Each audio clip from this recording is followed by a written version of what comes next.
الہ الا اللہ لا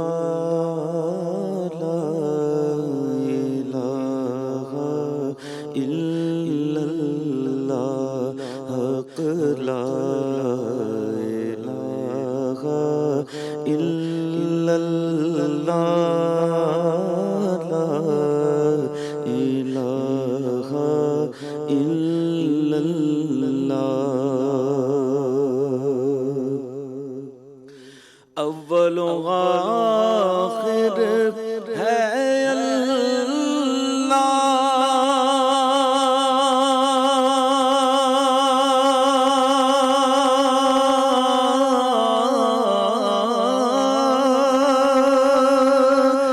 باطن و ظاہر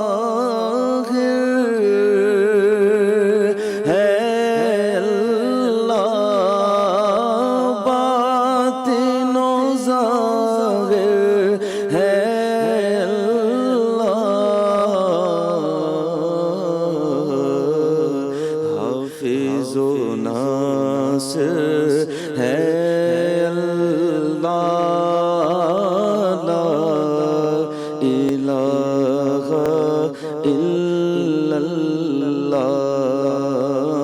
لا الہ الا اللہ لا الہ الا اللہ،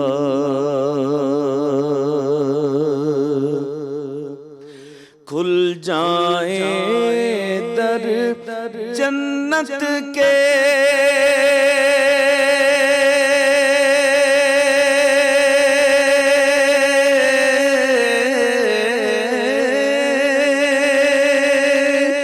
دوزخ کی سب آگ بجھے، دوزخ کی سب آگ بجھے،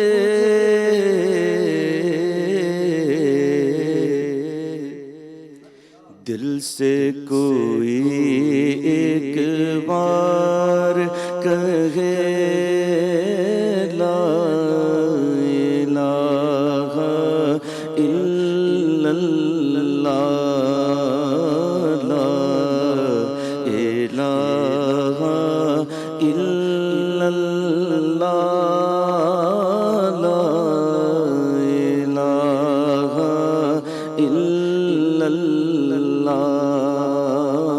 لا الہ الا اللہ لا الہ الا اللہ،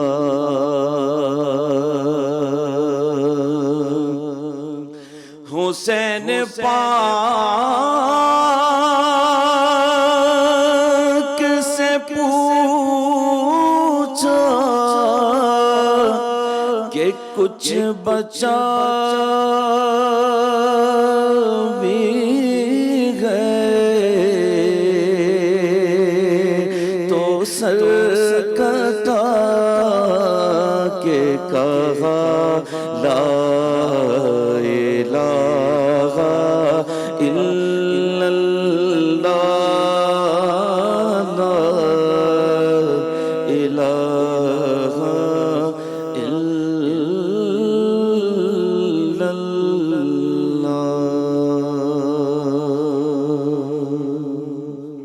سبحان اللہ، ماشاء اللہ۔ بسم اللہ الرحمن الرحیم۔ تمام تعریفیں، حمد و ثنا، سب مدحتیں اس بزرگ و برتر کے نام، جس کے قبضہ قدرت میں تمام جہانوں کے نظام۔ درود و سلام حضرت محمد مصطفیٰ صلی اللہ علیہ وآلہ وسلم، ان کی آل اور ان کے اصحاب پر۔ السلام علیکم ناظرین، کیسے ہیں آپ سب؟ امید کرتی ہوں، دعا کرتی ہوں کہ آپ سب خیریت سے ہوں گے، اور رب کا شکر ادا کرتی ہوں کہ رب نے ایک بار پھر نصیب کیا کہ یہ مبارک ساعتیں، یہ مبارک گھڑیاں، جس سہانی گھڑی چمکا طیبہ کا چاند، اس دل افروز ساعت پہ لاکھوں سلام۔ شافی المرسلین خاتم النبیین حضرت محمد مصطفیٰ صلی اللہ علیہ وآلہ وسلم کی ولادت کا مہینہ ہے۔ آپ سب کو جشن عید میلاد النبی ربیع الاول کا یہ مبارک مہینہ بہت بہت مبارک ہو۔ آج یہ خواہش کی، بلکہ جب سے یہ ربیع الاول کا مہینہ شروع ہوا ہے میں نے یہ خواہش کی تھی، تمنا کی تھی کہ میں زیادہ سے زیادہ ربیع الاول کے حوالے سے پروگرام کر سکوں، اینڈ میرے ادارے کا بھی بہت شکریہ، میری ٹیم کا بھی بہت شکریہ کہ اس میں انہوں نے بہت ساتھ دیا، اور ڈیفینیٹلی یہ تو ذکر ہی اتنا خاص ہے کہ اس سے تو روح کی طہارت ہوتی ہے، اس سے تو آپ کو قلبی سکون حاصل ہوتا ہے۔ سو یہ تمام چیزیں جو زندگی میں بہتری کی طرف انسان کو لے کے جاتی ہیں وہی آج ذکر ہوگا، اور بس یہ دعا کروں گی ابتدا سے پہلے کہ اللہ تعالیٰ ایسا ذکر ہو آج کی اس محفل میں کہ یہ جو محفل ہے یہ عبادت کی شکل اختیار کرے، اس کی قبولیت ہو بارگاہ الہی میں، اور جس کا ذکر کر رہے ہیں وہ بھی اس محفل کو سنیں، اور اس روز جب سب کو اپنی فکر ہوگی اس وقت وہ اپنے ہاتھ سے ہمیں جام کوثر دیں۔ اللہ تعالیٰ اس محفل کے صدقے میں ہمارے مرحومین کی بھی مغفرت فرمائے، اور اللہ تعالیٰ ہم سب کی بھی مغفرت فرمائے۔ ایک میں بریک لوں گی، جب بریک سے واپس آؤں گی تو بہت ہی معزز شخصیات علماء کرام ہمارے ساتھ موجود ہیں، اور ابھی اسد بھائی جب پڑھ رہے تھے تو گوز بمس آ رہے تھے، ماشاءاللہ سے اسد بھائی سے بھی کلام سنیں گے اینڈ علماء کرام سے بھی سیکھیں گے اس پاک ذات ہستی کے بارے میں اس بریک کے بعد۔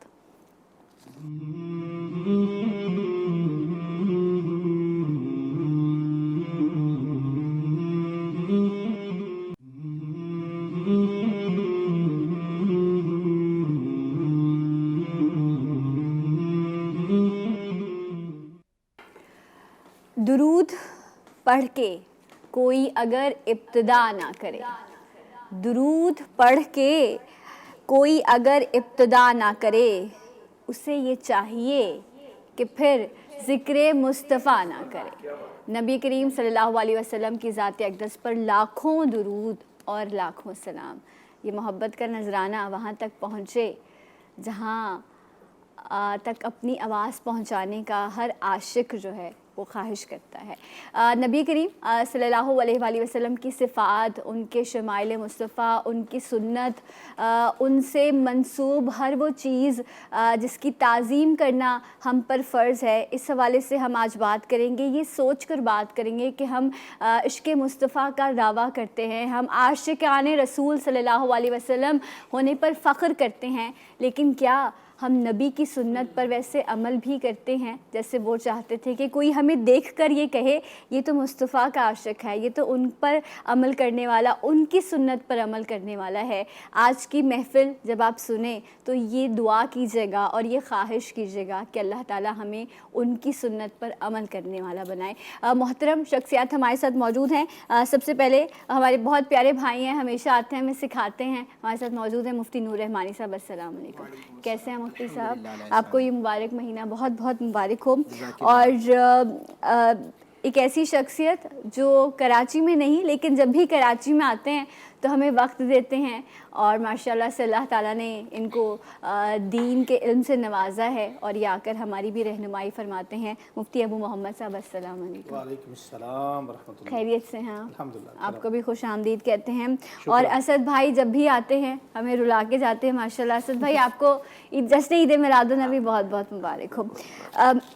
مفتی صاحب، میں اپنے نبی کا تذکرہ کروں تو سب سے پہلے میں آپ سے یہ جاننا چاہوں گی کہ ہم جب کسی کو رول ماڈل بناتے ہیں، آج کے دور کی بڑی سطحی بات کر رہی ہوں، میں چھوٹا انسان ہوں تو چھوٹی بات کروں گی، کہ ہم اس کی ہر چیز کو دیکھتے ہیں کہ وہ ایسا ہے، اس کے بال ایسے، اس کی شخصیت ایسی ہے، اس کا ہائٹ۔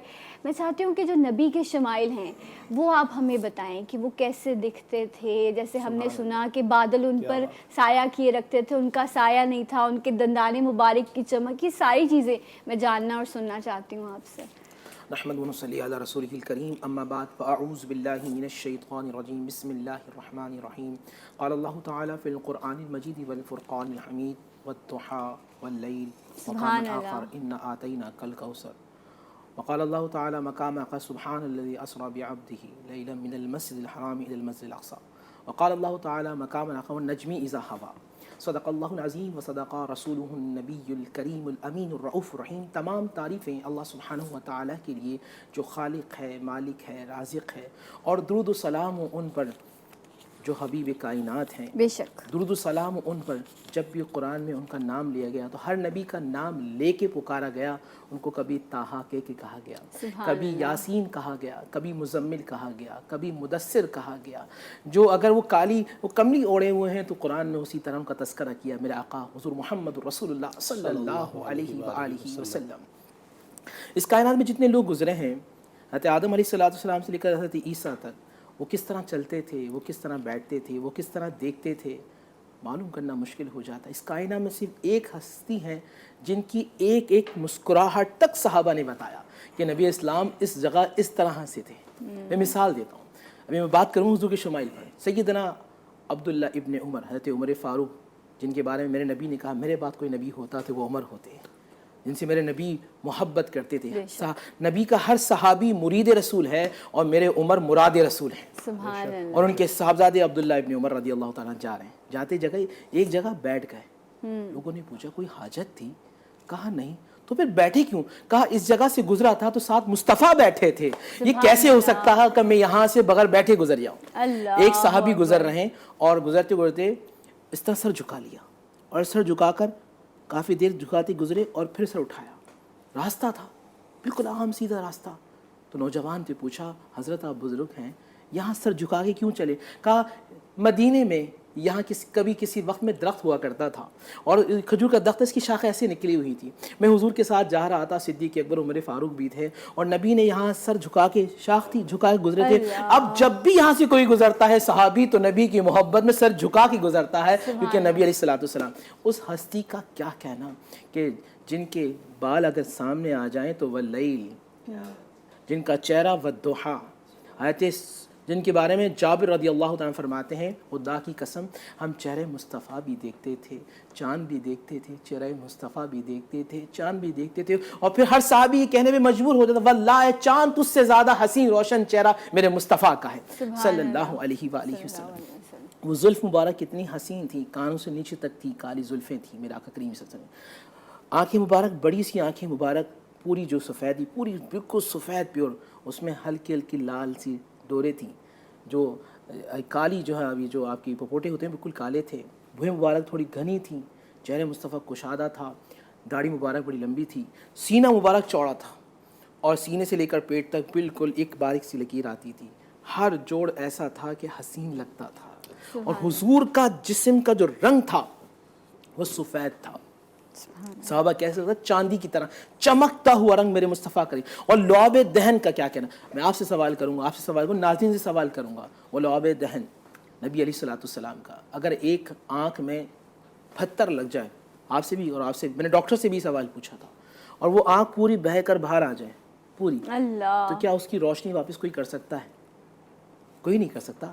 حضرت قتادہ ایک جنگ کے اندر موجود ہیں اور تیر سیدھا آنکھیں لگتا ہے، اور حضور کی بارگاہ یا رسول اللہ ایسے اشارہ کہ یا رسول اللہ، حضور نے قریب بلایا، مسکرائے اور لعاب دہن لگا دیا۔ حضرت قتادہ کی نسل عبداللہ ابن عمر بن عبدالعزیز کے سامنے اس بات پہ فخر کرتی تھی، ہم ان کی اولاد ہیں جن کی آنکھوں میں مصطفیٰ کریم کا لعاب دہن لگا ہے۔ ہر آدمی خوشبو پسند کرتا ہے، اور صحابہ کو پوچھنے کی ضرورت نہیں ہوتی تھی مدینے میں کہ مصطفیٰ کدھر ہے، حضور کی خوشبو بتا دیا کرتی تھی مصطفیٰ ادھر موجود ہیں۔ سبحان اللہ سبحان اللہ، بڑی خوبصورت انداز میں جو ہے وہ مفتی صاحب بیان کر رہے تھے، اور میں یہی سوال جو ہے مفتی صاحب آپ کی طرف بھی لے کر آؤں گی کہ جس طرح سے مفتی صاحب نے شمائل مصطفیٰ بیان کیے، آپ بھی اس پر ذکر کیجیے گا۔ ان الحمد للہ وحدہ والصلاة والسلام علی من لا نبی بعد، اما بعد فاعوذ باللہ من الشیطان الرجیم، بسم اللہ الرحمن الرحیم۔ کونین کی تخلیق کا مولا تو سبب ہے، اسلام کا مفہوم تیرے در کا ادب ہے، والضحیٰ سے عیاں ہے تیری صورت کا قصیدہ، آقا واللیل تو تیری زلفوں کا لقب ہے۔ تمام تر تعریفیں اللہ رب العالمین کے لیے، اور ساری کائنات کے درود و سلام پیارے اللہ کے پیارے حبیب، حبیب لبیب اور دکھی انسانیت کے دلوں کے طبیب جناب رسول اللہ صلی اللہ علیہ وسلم کے لیے۔ میں بات کو آگے کرنے سے پہلے ایک یہاں یہ بات کرنا چاہوں گا کہ نبی کریم صلی اللہ علیہ وسلم کی ذات اور آپ کی تعریف سے متعلق جب بات آئے تو ہماری عوام کو یہ بات سمجھنی چاہیے، یہ علماء کے لیے نہیں عوام کے لیے ہے۔ ہمارے ہاں عوام یہ سمجھتی ہے کہ شاید حضور صلی اللہ علیہ وسلم کی جو تعریف مبارک ہے یہ آپ کی پیدائش کے بعد شروع ہوئی ہے. ایسا نہیں ہے. نبی کریم صلی اللہ علیہ وسلم کی ذات سے متعلق دو باتیں سمجھنے کی ہیں. پہلی بات تو یہ ہے کہ ساری کائنات کی تعریف اور مدح سرائی کے لیے اللہ جل شانہ کا قانون کلیہ ضابطہ یہ ہے کہ ساری کائنات پیدا پہلے ہوتی ہے، تعریف بعد میں ہوتی ہے. جی آقا دو عالم صلی اللہ علیہ وسلم امام الانبیاء خاتم النبیین صلی اللہ علیہ وسلم کے لیے قانون قاعدہ کلیہ اللہ نے بدل دیا. انسانوں کے لیے کیا قانون ہے؟ آئیں گے پہلے، تعریف بعد میں. لیکن نبی کریم صلی اللہ علیہ وآلہ وسلم اس کائنات میں آئے بعد میں ہیں، تعریف پہلے کی گئی. اب یہاں بھی ایک سوال پیدا ہوتا ہے کہ کتنا پہلے کی گئی. حضرت آدم کی دعاؤں میں آپ کا ذکر موجود ہے، حضرت ابراہیم کی دعاؤں میں آپ کا ذکر موجود ہے، حضرت عیسیٰ کی بشارتوں میں آپ کا ذکر موجود ہے، حضرت موسیٰ علیہ السلام کی التجاؤں میں آپ کا ذکر موجود ہے. تمام انبیاء کرام علیہم السلام کے جو اذکار ہیں یا ان کے خطبے ہیں یا ان کی گفتگو ہے یا ان کا تکلم ہے، اس میں آقا دو عالم صلی اللہ علیہ وسلم کا ذکر موجود ہے اور نام محمد اور احمد کے ساتھ موجود ہے. اور یہ بھی بات سنتے جائیے کہ محمد کسے کہتے ہیں. آپ صلی اللہ علیہ وسلم کے دو معروف اسماء گرامی جو ہیں وہ ایک محمد ہے، ایک احمد ہے. محمد اسے کہتے ہیں کہ جس کی اللہ سب سے زیادہ تعریف کرے اور کروائے، اور احمد اسے کہتے ہیں جو اپنے رب کی سب سے زیادہ تعریف کرے. تو بعد میں یہ کر رہا تھا کہ حضور کی تعریف کتنا پہلے کی گئی. ابھی کائنات میں کسی چیز کو پیدا نہیں کیا گیا. قرآن کریم اس طرف اشارہ کرتا ہے وَإِذْ اللَّهُ مِيثَاقَ النَّبِيِّينَ لَمَا آتَيْتُكُم مِّن كِتَابٍ وَحِكْمَةٍ ثُمَّ جَاءَكُمْ رَسُولٌ مُصَدِّقٌ لِّمَا مَعَكُمْ لَتُؤْمِنُنَّ بِهِ وَلَتَنصُرُنَّ. صرف روحوں کو پیدا کیا. تمام ارواحوں کو پیدا کرنے کے بعد اللہ نے تمام ارواحوں سے کہا مجھے رب مانو گے؟ سب نے کہا مانیں گے. اب نبیوں کی روحوں کی باری آئی، انبیاء رسولوں کی روحوں کی باری آئی، تو اللہ جل شانہ نے یہ نہیں کہا کہ تم بھی مجھے رب مانو گے یا نہیں مانو گے. اللہ نے کہا یہ جلسہ خاص ہے، وہ عام تھا، وہ عام عوام تھی، اس میں سکھ یہودی مسلمان سب تھے. لیکن جب نبیوں کی روحوں کو بلایا تو اس میں حضور کی روح نہیں تھی، نبی کریم صلی اللہ علیہ وسلم کی روح مبارکہ نہیں تھی. آپ صلی اللہ علیہ وسلم نے نبیوں کی روحوں سے مخاطب ہو کر فرمایا جب تمہیں میں نبوت، رسالت، کلمہ، کتاب، تورات، زبور، انجیل، جوانی، شباب، امت دے دوں تو میرے نبی تمہارے دور رسالت، کتاب و حکمت میں آ جائیں. تم نے کیا کرنا ہے؟ فرمایا یا اللہ جو آپ کا حکم ہوگا وہ کریں گے. ابھی کائنات میں کسی انسان کو، ایون کہ حضرت آدم کو بھی پیدا نہیں کیا گیا. یہ میرے آقا کی مدح سرائی اس وقت ہو رہی ہے. اور کیا فرمایا اس وقت؟ یہ فرمایا اللہ تعالیٰ نے کہ دیکھو جب میں تمہیں کتاب، حکمت، شباب، جوانی سب کچھ دے دوں اور تمہارے نبوت کے زمانہ میں میرے آخری پیغمبر خاتم النبیین آ جائیں تو لَتُؤْمِنُنَّ بِهِ، سب سے پہلے میرے نبی پر ایمان لانا ہے، وَلَتَنْصُرُنَّ، پھر میرے نبی کی مدد کرنی ہے. ایک جملہ تو یہ سمجھیے. دوسرا اب یوں سمجھیے کہ حضور صلی اللہ علیہ وسلم کی ذات گرامی کے متعلق ہم لوگ یہ سمجھتے ہیں جس طرح مجموعہ کمالات. جی کچھ جی آپ جملہ مکمل کر لیں پھر مجھے بریک لینا ہے. حضور صلی اللہ علیہ وسلم مجموعہ کمالات نہیں ہیں. ہم یہ سمجھتے ہیں کہ جس طرح کسی بڑی شخصیت کے اندر بہت ساری صفات ہوتی ہیں. مجموعہ یہ ہوتا ہے کہ آپ کسی برتن کے اندر پانی جمع کرتے ہیں، اسے نکالتے ہیں، وہ ختم ہو جاتا ہے. حضور صلی اللہ علیہ وسلم صفات کے اعتبار سے، کمالات کے اعتبار سے، خوبیوں محاسن کے اعتبار سے، شمائل کے اعتبار سے منبع کمالات ہیں، جہاں سے خوبیاں نکلتی ہیں. بے شک سمندر سے پانی جتنا نکالیں کبھی کم نہیں پڑے گا اور بڑھتا چلا جائے گا. تو حضور خوبیوں کے، کمالات کے منبع ہیں، سمندر ہیں. بے شک آپ وجہ تخلیق کائنات ہیں. آپ کی محبت میں اس کائنات کو سجایا گیا. ایک بریک لیتے ہیں، بریک سے واپس آئیں گے، اس ذکر کو مزید بلند کریں گے. ہمارے ساتھ رہیے گا. جی اٹھا پاکستان میں.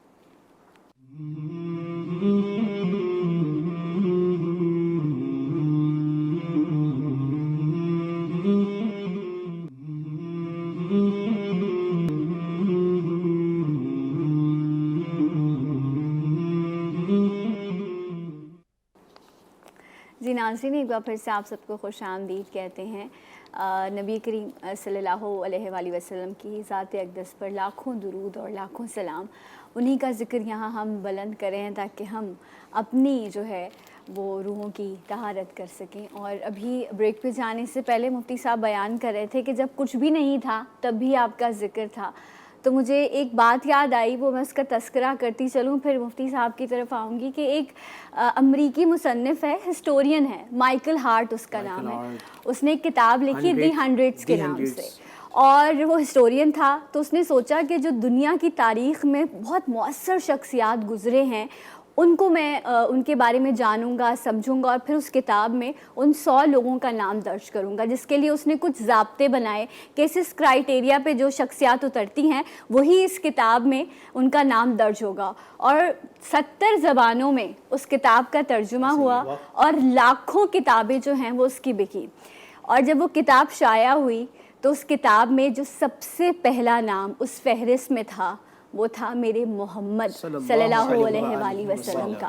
اس نے کہا کہ آپ کا کردار، آپ کا عمل اور آپ کی شخصیت اتنی پراسرار ہے کہ آپ نے اپنے عمل سے، اپنے گفتار سے، آپ اکیلے نکلے تھے اور آپ نے قافلہ بنا لیا. آپ قافلے کے ساتھ ہو لیکن اگر آپ باعمل نہیں ہیں، آپ کی شخصیت نہیں ہے، آپ کا کردار نہیں ہے، تو قافلے میں ہوتے ہوئے بھی آپ اکیلے رہ جاتے ہیں. لوگوں نے اس پر کیسز کیے، اس کی کتاب کو بین کیا، اس کو جیل کر دی کہ تم سیکوینس چینج کر دو. اس نے کہا کہ اس فہرست میں کوئی بھی اور نام سر فہرست آنے کے قابل ہی نہیں ہے محمد صلی اللہ علیہ وآلہ وسلم کے علاوہ. یہ وہ امریکی مصنف کہتا ہے. تو ہم تو ان کے نام لیوا ہیں، ہم تو ان کے امتی ہیں، تو آج ہمیں اس بات پہ فخر کرنا چاہیے.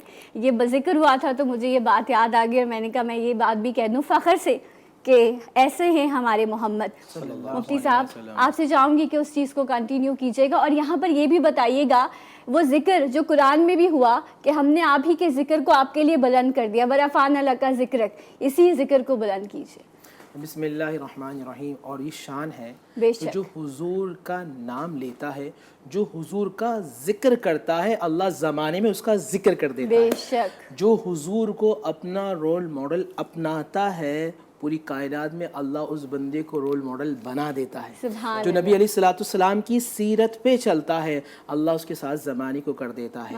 اور میں نے یہ دیکھا کہ حضور زمانے یعنی یہ دنیا کو چھوڑ کر چل رہے ہیں اور دنیا ان کے پیچھے پیچھے چل رہی ہے. اور آج بھی جو حضور کے خاطر دنیا کو چھوڑ دیتا ہے، دنیا اس کے پیچھے جا رہی ہوتی ہے. اب میں ینگسٹر کے لیے چند باتیں کرنا چاہتا ہوں. میرے آقا کریم صلی اللہ علیہ وآلہ وسلم بات کیا کس طرح کرتے تھے، حضور کا انداز کیا تھا. نبی علیہ السلام جب بات کرتے تھے نہ بہت لاؤڈ ہوتے تھے، نہ بہت دھیما انداز ہوتا تھا، نہ کہ سن نہ سکیں، بلکہ ایسا ہوتا تھا کہ وہ کان کے ذریعے بات دل میں اتر جایا کرتی تھی. 1,24,000 رضی اللہ عنہ صحابہ موجود ہیں. آخری لیکچر ہے حج کے موقع پر. میرے حضور بیان یہ کہ کیا کمال ہے میرے رسول کے، معجزات کیا ہیں. حضور ایک انداز میں بات کر رہے ہیں، شروع سے لے کر 1,24,000 آپ کم سے کم 5 کلومیٹر دور میرے رسول کا جس طرح سامنے کھڑے ہو کر صحابی بات سن رہا ہے، 5 کلومیٹر دور والا بھی میرے مصطفیٰ کی بات سن رہا ہے. یا اللہ سبحانہ و تعالیٰ. حضور دکھتے کیسے، نہ بہت لمبا قد تھا نہ بہت چھوٹا، بلکہ معتدل قد تھا، درمیانہ قد تھا. حضرت عباس جو حضور کے چچا ہیں وہ اتنے لمبے تھے کہ ترکی نسل کے گھوڑے پہ بیٹھتے تھے تو آپ کے جو پیر تھے وہ زمین پہ رکھتے تھے. مگر جب آپ نے چچا عباس کے ساتھ چل رہے ہوتے تھے، قربان جائی میرے مصطفیٰ کریم، لوگ یہ کہتے تھے کہ حضور لمبے نظر آتے تھے. جب حضور چلتے تھے ائمہ حدیث کے مطابق ایسا لگتا تھا کہ زمین سمٹ جایا کرتی تھی. نبی اسلام ہمیں کوئی چھوٹا بات کرے تو ہم کہتے ہیں جی بولیے.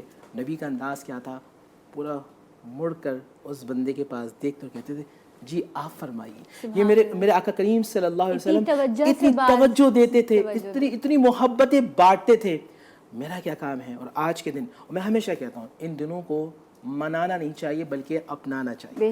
آج اس محفل میں میرا کام ہے، بی بی خدیجہ کس طرح تسلی دیتی ہے نا کہ اللہ آپ کو ضائع نہیں کریں گے. پہلی حدیث جب آپ پہلی وہی سنتے ہیں، آپ تو غریبوں کی مدد کرنے والے ہیں، سبحان اللہ. آپ تو یتیموں کا سہارا ہیں، آپ تو بیواؤں کی امداد کرنے والے ہیں، آپ تو مہمانوں کی مہمانداری کرنے والے ہیں، آپ تو عطا کرنے والے ہیں. اور آج کے دن مجھے بھی یہ کام کرنا ہے. مجھے کیا کام کرنا ہے اس دن اور کل خاص طور کے اندر، صرف ہمیشہ ہی کرنا ہے کہ کل خاص طور پہ مجھے اپنی زبان سے درود مصطفیٰ صلی اللہ علیہ وآلہ وسلم کو کثرت سے پڑھنا ہے. اچھا درود پڑھنے کا ہوگا، اب اس کے بعد آپ سوال کریے گا. دیکھیے یاد رکھیے گا دعا ہے، حضرت بھی بیٹھے ہیں، علماء بھی صاحب پروگرام دیکھ رہے ہوں گے. صلاۃ کے بہت سارے معنی ہیں، دعا بھی ہے، ذکر بھی ہے. اچھا نبی کو کیا ہماری دعا کی ضرورت ہے؟ جس طرح بہن نے کہا وَرَفَعْنَا لَكَ ذِكْرَ، اور ماضی کا صیغہ استعمال کیا، ہم نے تمہارا ذکر تمہارے لیے، ہم نے ذکر تمہارے لیے بلند کر دیا. کیونکہ مشقت ہے کہ ابھی ہوگا یا ہوتا ہے، نہیں، کر دیا. جن کا ذکر اللہ نے بلند کر دیا، جب ہم ان کے لیے صلات بھیجتے ہیں، درود پڑھتے ہیں تو کیونکہ اللہ کو اپنے نبی سے اتنی محبت ہے، نبی کی محبت میں اللہ بندے کے معاملات کو حل فرما دیتا ہے، گرتا ہوا سنبھل جاتا ہے، بے اولاد صاحب اولاد ہو جاتا ہے، بے روزگار صاحب روزگار ہو جاتا ہے۔ اور کل اور آج کی رات یہ تجدید عہد وفا کی رات ہے کہ نبی ہم آپ سے محبت کرتے ہیں، ہم آپ کی سنت سے محبت کرتے ہیں، ہم آپ کے طریق پہ چلیں گے۔ غلامی رسول میں موت بھی قبول ہے تو نعرہ یہ بھی ہے غلامی رسول میں نماز بھی قبول ہے، غلامی رسول میں حضور کی سنتیں قبول ہے، غلامی رسول میں رسول اللہ کی پوری سنت شریعت مجھے قبول ہے، یہ غلامی رسول۔ آمین آمین۔ مفتی صاحب میں چاہوں گی آپ بھی کنٹینیو کیجیے۔ بسم اللہ الرحمن الرحیم۔ میرے خیال میں پروگرام اپنے آخری سیگمنٹ کی طرف، اختتام کی طرف بڑھ رہا ہے، تو آج کے اس پروگرام کا نچوڑ نکال لینا چاہیے۔ گزارش یہ ہے کہ جتنی تعریف اور مدح سرائی عالم ارواح سے حضرت آدم علیہ السلام تک، حضرت آدم سے لے کر جناب حضرت عبداللہ تک، اور پھر ساری زندگی ہو رہی ہے اور قیامت تک ہوتی رہے گی اور کنٹینیو جنت میں بھی چلتی رہے گی۔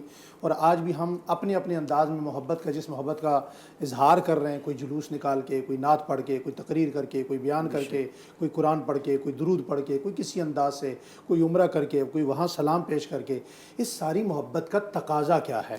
اس ساری محبت کو قرآن کریم میں اللہ جل شانہ نے یہ سب کچھ بیان کر کے انسان سے مطالبہ کیا کیا ہے؟ انسان سے مطالبہ یہ کیا ہے کہ ما آتاکم الرسول فخذوا وما نہاکم عنہ فانتہوا، جو چیز میرا رسول تمہیں دے دے اس سے لے لو، اور جس سے منع کر دے اسے چھوڑ دو۔ اس ساری محبت کا تقاضا یہ ہے کہ ہم حضور کے نقش قدم پر آ جائیں، سیرت پر آ جائیں، ہم حضور صلی اللہ علیہ وسلم کی تابعداری میں آ جائیں۔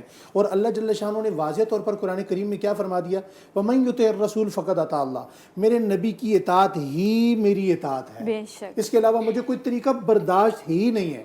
اور قرآن کریم میں اگر اللہ تعالیٰ پوری دنیا کی اقوام کو مخاطب کر کے کہتے ہیں مسلمان تو بدرجہ اولا ہیں، کیا فرمایا؟ کل ان کنتم، میرے حبیب آپ فرما دیجئے، تحبون اللہ، اگر تم یہ چاہتے ہو کہ اللہ ہم سے محبت کرے، ہم اللہ سے کریں، تو فتبعونی، اس آخری پیغمبر، لاڈلے پیغمبر حبیب خدا کے پیچھے آنا پڑے گا، اس کے نقش پا پر آنا پڑے گا۔ جو نالین تم یہاں سجاتے ہو اس کو سر کا تاج بنا کر اسی نالین والے نبی کے نقش پا پر آنا پڑے گا، اس کے علاوہ میری محبت تم حاصل نہیں کر سکتے۔ اس کے لیے رول ماڈل کس کو بنایا اللہ جل شانہ نے؟ حضور صلی اللہ علیہ وسلم کے بعد صحابہ اکرام و اہل بیت اعظام کو۔ میں ایک ایگزامپل عرض کرتا ہوں کہ صحابہ اکرام حضور صلی اللہ علیہ وسلم کی تابعداری اور اطاعت کیسے کیا کرتے تھے۔ حضرت حذیفہ بن یمان رضی اللہ تعالیٰ عنہ ایران گئے حضور صلی اللہ علیہ وسلم کا خط لے کر، تو رستے کا سفر تھا، اس وقت سواری کا سفر تھا، جسم پورا گرد آلود ہوا، اور اس گرد آلود کے عالم میں جب بادشاہ کے دربار میں پہنچے تو بادشاہ نے سمجھا شاید یہ کوئی فقیر ہے، اسے اچھا کھانا کھلاؤ تو بدل جائے گا، لیکن اسے پتہ نہیں کہ یہ اس محمد مصطفیٰ کا شاگرد ہے کہ چاند سورج اپنا راستہ بدل سکتے ہیں، محمد مصطفیٰ کا غلام اپنا راستہ اپنے استاد کو نہیں بدل سکتا۔ جب کھانا لگا دسترخوان پر تو صحابی رسول سے کھانا کھاتے ہوئے ایک نوالا نیچے گر گیا، تو حضور صلی اللہ علیہ وسلم کی حدیث یاد آ گئی کہ نیچے بھی جو گر جائے دسترخوان پہ نوالا، اسے اٹھا کے کھاؤ، باقی کھانے میں برکت ہو نہ ہو اس نوالے میں برکت ہوگی۔ جیسے یہ صحابی نے اٹھا کر منہ میں ڈالا تو برابر والے نے کونی ماری۔ ہم جیسے دیندار اگر وہاں ہوتے تو ہم کیا کہتے؟ جی سوری، یہی کہتے ہیں نا، جی سوری، غلطی ہو گئی۔ لیکن وہ صحابی رسول تھے، ان پر دوسرے کی معاشرت کا اثر ان پر نہیں تھا، ان کی ذات پر اگر اثر کسی کا تھا تو وہ محمد مصطفیٰ کا تھا۔ فرمایا اتترک سنت رسول اللہ صلی اللہ علیہ وسلم ہؤلاء الحمقاء، پورے مجمع کو مخاطب کر کے کہا کہ ان بے وقوف لوگوں کی وجہ سے میں اپنے نبی کی سنت چھوڑ دوں؟ فرمایا اللہ جل شانہ فلا وربک، میرے نبی آپ فرما دیجئے تیرے پاک رب کی قسم ہے، مجھے کائنات میں وہ کوئی فیصلہ تمہارا اس امت کا قبول نہیں ہے جس میں وہ اپنا جج، اپنے گھر کا حاکم، اپنے فیصلے کا حاکم جناب رسول اللہ صلی اللہ علیہ وسلم کو نہ مانے۔ اور آخر میں لوگ یہ سمجھتے ہیں کہ ملے گا کیا؟ میں آخری بات کر کے بات ختم کرتا ہوں، شاید اختتام کی طرف ہے۔ مجدد الافسانی رحمۃ اللہ علیہ نے لکھا ہے کہ جو بندہ حضور صلی اللہ علیہ وسلم کی سنت اور اتباع پہ آ جائے گا اللہ تعالیٰ اسے 4 نعمتیں عطا فرمائیں گے۔ اس امت کی نیک اور صالحین لوگوں میں اللہ تعالیٰ اس کی محبت ڈالیں گے، فساق لوگوں پر، فاسق فاجر لوگوں پر اللہ تعالیٰ اس کا رعب ڈالیں گے۔ نمبر 3 اللہ اس کے رزق میں برکت دیں گے، اور نمبر 4 اللہ تعالیٰ دین پر اسے پختگی عطا فرمائیں گے۔ سبحان اللہ، بہت بہت شکریہ دونوں علماء کرام کا، اللہ تعالیٰ آپ سب کو جزائے خیر دے، اور مجھے اجازت دیجیے گا آپ سب کو ربیع الاول کا یہ مبارک مہینہ بہت بہت مبارک ہو، اور دعاؤں کی درخواست رہے گی۔ اسد بھائی آپ کا بھی شکریہ، اور جاتے جاتے آپ سے کلام کی درخواست۔ اللہ اللہ اللہ لا الہ الا اللہ اللہ اللہ لا الہ الا ہو۔ آمنہ بی بی کے گلشن میں آئی ہے تازہ بہار، آمنہ بی بی کے گلشن میں آئی ہے تازہ بہار، پڑھتے ہیں صلی اللہ وسلم، پڑھتے ہیں صلی اللہ وسلم، آج درو دیوان بیجے اللہ اللہ اللہ لا الہ الا ہو۔ ماہ ربیع الاول کو وہ آئے آقا کریم، 12 ربیع الاول کو وہ آئے آقا کریم، ماہ نبوت مہر رسالت، ماہ نبوت مہر رسالت، صاحب خلق عظیم نبی جی اللہ اللہ اللہ لا الہ الا ہو۔ جبریل آئے جھولا جھولانے، لوری دے ذیشان، جبریل آئے جھولا جھولانے، لوری دے ذیشان، سو جا سو جا رحمت عالم، سو جا سو جا رحمت عالم، دو جگ کے سلطان بیجے اللہ